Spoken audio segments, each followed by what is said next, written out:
Hey everyone, welcome to another Zach's Driving and Reviewing. We need a name for these because I drive and review a lot. It's easier just to review a film when you're like driving. I don't know why, just fucking is. Because I can focus on the road and I have it's like I'm gonna have someone to talk to, but really I'm talking to no one. So, I was supposed to see this on yesterday, but I was I was not sleep deprived. I slept well, but I was out till like 6 a.m. the day before. So I literally didn't get home until super duper fucking late, and I was just exhausted. So me and my dad didn't end up going.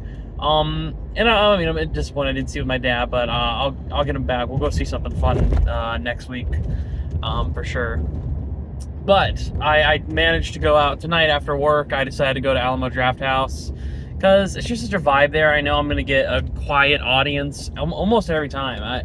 Literally, when the movie was starting, I was like, okay, I hear people talking in the back. This doesn't normally happen at Alamo Drafthouse. But I think they were literally talking to like the waitress because that was over within like 30 seconds. And then it was just silent. Got to enjoy this movie, and thankfully the film was enjoyable. I think the running joke that everyone has had is like, we've seen the trailer 4,500,600,000,000,000, 2 trillion gazillion times in theater. It's true. You get it every fucking movie. I get it every... As long as the movie is PG-13 or R-rated, I have gotten the trailer for it. Any movie. I don't think there's a single movie where I did not get this trailer. And yeah, that becomes a little fucking annoying. It's not like it's a horrendous trailer, but it's a trailer that the more and more you see it, the more you're like, Jesus fucking Christ, are we really doing this? Are we really doing this? Like, the trailer makes it look like a corny rip-off version of the 2022 Danish film, and I really enjoy that fucking movie, and I was just like, this is the route we're going, this is the way you guys want it to... Alright, fuck it, let's do it. This is how you guys want the movie to be. It looks like a little too corny for me, and I don't know, I feel like it's just gonna ruin the original. I'm happy to say it doesn't. This is a damn good time out at the movies, and it's because this movie just says, you know what, let's do something completely fucking different. We're not going to do remotely the same thing. So the first 2 acts are, yes, the exact same story, the exact same scenes, beat for beat, other than the fact that James McAvoy isn't playing it so, like, aggressive. The film doesn't have this dreary, bleak, depressing ass tone the original does, which really works for that film because it makes everything more unnerving. But this is more suspenseful. It's that build up because you just don't know when is James McAvoy gonna snap and go full fucking craze balls, you know? That is not a word or a term, but I'm gonna use it. Craze balls. Like you would expect him to. He goes fucking nuts in this film at a point. The third act is, and without spoilers for the original film, the third act is like the opposite of that film. So if you've seen that film, just know you're not getting the exact same film. Some stuff has changed, and that's like much for the better. You don't have to deal with like really...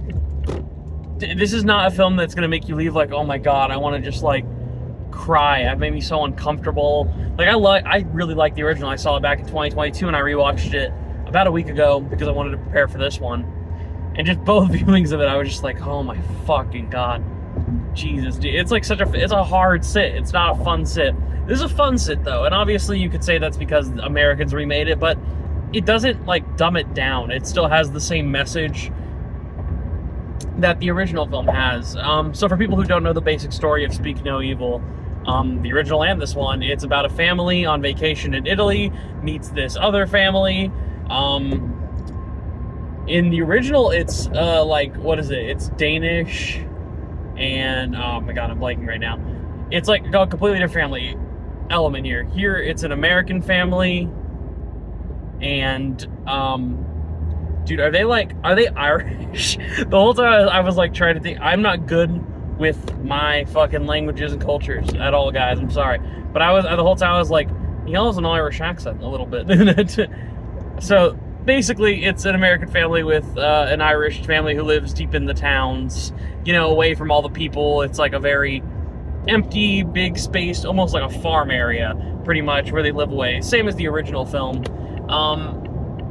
So basically, after hitting it off, hanging out just, you know, a little bit out during the summer in Italy, they're like, oh my god, James McAvoy invites them out to come and stay with them. They invite the American family to come join them for a weekend of fun. And then stuff starts to turn sinister because, you know, it has the Blumhouse logo, and it's the poster and the trailers that you've seen 100 times clearly marketed as a horror thriller, so you know what's going on.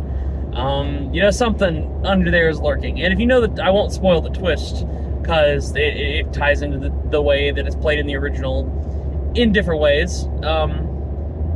It doesn't tell exactly what's happening in the exact same order or way that it does in the original, but it still is that twist. So I'm not going to give away what that is for people who really want to know, even though I do think this trailer shows quite a lot. So if you've seen the fucking trailer, you goddamn it, you might actually know what happens because they give away a lot. I do think that is a issue with the marketing on this film, is it gives away just a little too much, and I do think that there's a way that they could have held back and shown something a little different. But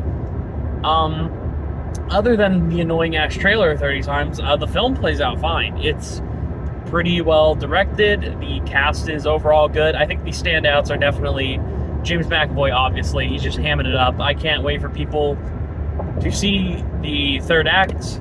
I can't wait for people to really get into the song The Eternal Flame. There's a use of that song in here, and it's just fucking, it's gold. It's exactly... When I saw the trailer, I was like, oh man, it just looks like they're ruining it. But then, now that I see it, it's like, oh, I think they were going for like a really way over-the-top performance with James McAvoy. They were trying to do that original film, but with a lot more fun and action and like almost a dark comedic feeling to it. It's not like they're trying to be as bleak and down as the original, because that original film is so, you know, it's like European. You know, when you watch European films and they end and you're like, man, what a fucking downer. American films just hit, a lot of 90% of the time, they won't do that. They usually will kind of appeal to a wider audience, and sometimes that can work, and sometimes that can be a negative. But in this case of the film, it's a remake, and I feel like if they put out that just the exact carbon copy of the original film, it wouldn't be as fun of an experience, and nor do I think it would get as much praise it's getting. It actually has some pretty damn good reviews. Like right now, it's very positive critically, at least not like amazingly positive. This isn't getting reviews like The fucking Godfather, or was that new film that people have compared to The Brutalist with Adrian Brody, that playing at film festivals. It's nothing like that, but this is getting damn good reviews for this Blumhouse horror movie this year, especially when you consider Blumhouse's other movies this year. Imaginary, fucking Night Swim, just torture, literal torture to get through. Such awful movies. And this is a damn good film. I have a few complaints with it. I do think that the first two acts being the exact same is a little, it got a little old after a while, especially if you just watched the original. For people who've never seen the original, this is probably going to come off as like a really fresh, fun, damn good mixture of dark comedy and then intense suspense thriller. And for those people, that's great. I think that's exactly the audience that's going to go. 90% of the fucking people who are going to see this movie have not seen the original, because Americans won't watch foreign films. Although, if you do watch this film and you're like, well, I am kind of interested in the original, but I don't like foreign films, I should let people know that film is like 75-80% in English. So, you hate reading subtitles or complain about that shit, it is, trust me. You don't have to read all your fucking subtitles if that's your worry, even though you should get over that. But I think it would be a really cool change to see someone who watched this first and then watch the other one later, just to see like what they would compare and what they enjoyed. As in the original film, I feel like the message is kind of built up to itself. It's a film deep down that's about kindness with strangers, the awkwardness of being kind, where you're like, oh, well, they have a disabled kid who he has a disease with his tongue. We can't be mean to them. They're being so nice to us. Let's just try to respect them. Let's not look at him. He's a big guy. He's a doctor. We gotta just be nice to them. It's that play of like, look, you don't just have to be nice to every single person. Sometimes people will get on your nerves, and you gotta tell them to fuck off. And I have trouble with that. If I ever meet people, I'm always nice to like everyone, because I just don't want something bad to happen. But in this case, it's like, now when you see it in the context of hanging out with like strangers and shit, you just never know. Maybe they're psychopaths underneath. We don't know. And that's something that I really enjoyed about this film, and about the original especially. And it's so much more bleak in that one. Again, I have said that word a lot, but it really doesn't tell you how to feel, even though the movie just feels dreary and sad all the way through. So when all the shit starts to hit the fan in that one, it's like, oh, fuck. This is where we're going, huh? And it doesn't, like, tell you the message of the movie. This film kind of spells it out to you. There's literally a scene where James McAvoy repeats a line from the original film. It's like the big line of the original film, so if you know it, you know it. And then it leads into him being like, explaining like exactly the message of the film, exactly what the characters are doing and why all the stuff that managed to happened is because you guys are being too fucking kind, and you treat us like we're something great, but it's like, you should stand up for your fucking selves. It's that kind of thing of being kindness can be awkward. Like, you don't always have to be kind. You don't always have to just agree to the norms just because you feel bad for someone. It really does a fucking great job at kind of telling that, and I thought it was impressive in the original. Here it is again spelled out to you. So that would be like probably like my only big issue with the film, as well as some of the pacing. Obviously what it's trying to do, because the first two acts, as I mentioned in this film, are identical to the goddamn original. Identical. Like, and I noticed something very quickly on, like within the first like 10 minutes, I'm like, this is trying to do what the original did. The original builds in Italy. It takes more time. I swear to God, in this film, they're in Italy for like 7 minutes, 8 minutes. Like, it flies by. There's like a 20 minutes in time. It's slower. The dialogue goes on longer. There's a lot more conversation scenes in that one than there are in this one to build up to the stuff. It feels like it's trying to get through those first two acts just much quicker, so that way we can have this grand third act. And the third act is grand. Like, where that original one ends, this film goes on theoretically, and if it was slowed down, as slow burn as it is in that original film, this film goes on for like 40 minutes longer, basically. It's got a great third act, one that's like full of suspense, great over-the-top moments, really funny moments, intense moments. It does everything, and I think it finds a really good balance of doing that. And I like the other cast members too. I thought that the two actors who played the children in this were great. If you've seen the original, the character's name is Abel, and they don't give him like a ton to do, but he is like the center point trying to explain something to all these people. But of course he has like no tongue. If you've seen the trailer for this, or the poster for the original, they show it in both. And they do such a fun thing with him in here where it's like, oh no, he gets like way more screen time. He's like an actual layered character, and they're doing something different with him, as well as with the daughter in this film. They're not thrown to the back lot where the parents are at the front. It's kind of both the parents and the child's movie. They're both trying to do multiple different things, and I think that that's cool. I think that adds some fun for the audience and a better understanding of exactly what's going on. Because in the original film as well, they don't really tell you again what is going on or what is with these strange fucking friends that they have made. You don't really know, and that's something that I think is pretty cool, that in here they do explain it to you. Because when I first watched that original film, I was like, what was with that ending? That was just fucking sad. Like, what were they doing though? Like, what was the plan? I didn't even like pick up on it entirely, and then I sat there and thought about it. I'm like, they probably did this and did this and this and that, and then okay, and it made it more interesting to talk about. And because the ending is so fucking intense and sad in that one, it just made me think more and feel more for the characters overall. Although in both movies they're put into terrible situations, in fact the exact same situation, I just felt so riveted by the original film that it took just a lot more out of me when seeing this, and I think that's truly something great here. But yeah, overall, I don't know, it was interesting. It was something very, very different that I did not expect.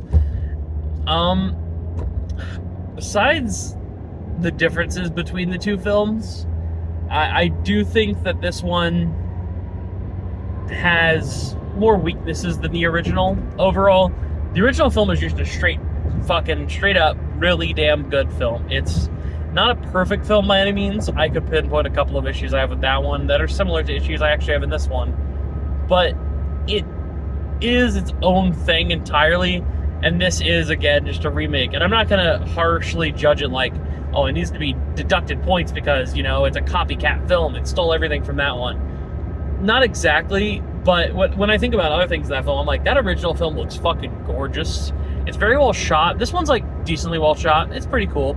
There's some shots in here I really loved, but I look at the original, I'm like, that film looks so fucking cool and really good. Every shot just feels, I don't know, more intricate in this one. This one feels like a more American, sometimes shaky camera thriller movie. Do you know what I mean? The blocking and the shots, the lighting, it's like, it's not as like much of like a really unique vision like the original film feels. There's so many shots. I love the color grading in the original. This just looks like kind of a plastered, Americanized version of trying to do the same thing. Even the house in this film that is really cool and has this really cool layout. You get to see more around the house rather than just the inside. But even in the inside of the house in the original, something about it feels smaller. Something about it just feels more uncomfortable.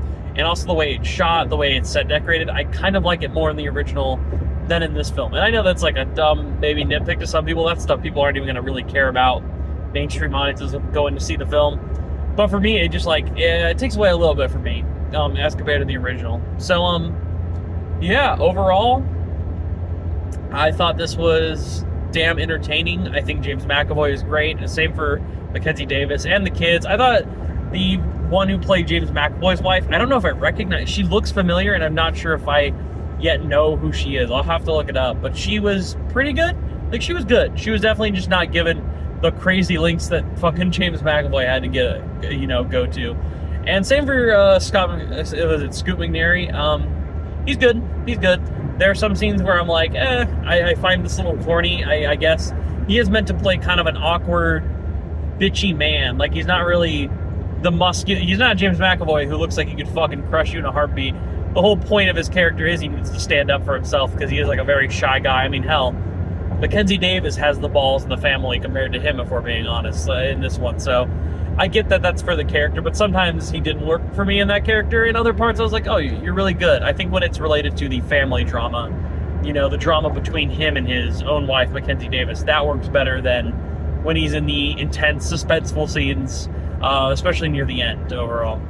But yeah, I don't have much else to say about the film. I would say go check it out if you want a damn good thriller suspense film. It's not like really a straight up horror. I wouldn't find any of it super scary, although if you're afraid of strangers or meeting people and you're introverted, perhaps this will make it even fucking worse to want to talk to people. I don't know. But I would heavily recommend, if you do see this film and it interested you, give a shot to the original. I think support it, because it is like a smaller independent film that I think could earn respect on streaming and maybe renting it. I know it's on Shudder. I believe Shudder technically has it under their like original category, so it's exclusive to their service. And that's how I watched it a week ago. It might have. I'm pretty sure that is how I watched it like about a year and a half, 2 years ago when it like first came out. It is crazy how quickly this remake came out. I will say that that's a little weird that it came out so fucking quickly after the original. Normally it would take like an extra like 2 or 3 years, at least 5-year difference. But no, this shit was out in under 2 years, because I think that was like in October of 2022 release. That's what I remember. I think that's around when it was. So yeah, this came out pretty fucking quick. Blumhouse got their hands on it quickly and said, we can do something with that. James Watkins, get in here. And I know I've seen a few of James Watkins' other films. I don't know why I'm blanking on them right now, but I've definitely seen a couple of his other films. But this is a damn good one. Damn good one. Yeah. Fun time. I need to listen to The Eternal Flame now, because the way it's used in this movie, like 3 separate times, hilarious and creepy every single time. I loved it. I really did. What do I got coming up? All right, this fucking week I gotta play catch up because I missed the Killers game last week, and I still have yet to check out The Front Room. I think I'm gonna wait for both of those to come to streaming, even though I have a ton to stream. My plan is this week to watch about 4 or 5 movies at home, because I have like 50 to catch up on that I've missed this year. I've been slacking, guys. Just a bit. Been tired. I've been slacking, but I want to make this the year I've seen the most movies. I want to have a lot to talk about by the end of the year, because it seems like I've missed so much great shit. And now with all the festival films and the Oscar contender films and October slate just being really fun, even the big mainstream films, there's a lot to look forward to. So I want to have a big slate, a lot to talk about at the end of the year when I do like my ranking of every single film I've seen and do my top 10 worst and my favorite films of the year, because sometimes I do 10 or 20. So I want a lot to talk about. So an update for this: I'm going to be doing more reviews. Anytime I go see a movie out, and I even think I remotely want to talk about it, whether bad or good. I want to talk about it. I don't want to, because I'm uploading barely now, and I don't know, even if it's just random splattered thoughts like this, it brings me comfort and joy just to have something to like throw out there for people to listen to, even if I'm not that great at it. It cheers me up, regardless. So, and sometimes if I ever want to do a really good video, like a video essay or something that I work on with friends, I will do that into occasion. And there's some special videos I also want to work on. Funny enough, I shot a Friday the 13th ranking video on my phone while driving home from a movie at Alamo a couple of days ago when I went to go see Friday the 13th 6 in theaters, because I had rewatched them all at the beginning of this year and stuff. And I should upload that, but I haven't yet. So maybe I will upload a Friday the 13th ranking that I recorded, or I'll do a better version of that, because I was just kind of spitballing like I am here. And it doesn't really work for a ranking in that way, I feel like. But for reviews, I think this works pretty good. I enjoy just talking. I know the videos suck, but, you know, whatever. But if it's a movie I really care about and I want to take notes about, like a shitload of info, and I have really something to say, I will record that at home and take some notes. I won't just spitball like I am here. But this week in theaters, I plan to go see The Substance, Transformers 1, I believe, is coming out, Never Let Go. I think those are the three others I plan to see, because my other plan was Speak No Evil today. And then at home, I have like a bunch of movies to catch up on. I'm going to Six Flags this weekend for Fright Fest, so I'm excited for that. A lot to come up. I have so much shit going on, but the next review should be for The Substance or Transformers 1. One of those two for sure. I'll be reviewing both, but I don't know which one I'm seeing first. So, yeah, look forward to that. I'm very fucking excited for The Substance, and I'm looking forward to Transformers 1. It seems like people are really enjoying it. It looks like it could be a really fun time. I'm down for it, you know? I was worried about Speak No Evil, and then everyone was like, it's actually pretty damn good. I'm like, really? Fucking that trailer I've seen 40 times? And look, it surprised me. So, you know, you never know with movies. There could be a lot of surprises in store to come this year. So, yeah, Speak No Evil. I didn't even give it a rating. Fuck. Now, if you didn't stay for the ending of this part, you wouldn't hear my rating. Guess what? It's a solid 7.5 out of 10. Damn good. Damn good. It's a damn good film. That's like a 3 out of 4 for you guys who review with 4s out there. Yeah. All right. I'll see y'all later this week for reviews of The Substance and Transformers 1. Bye.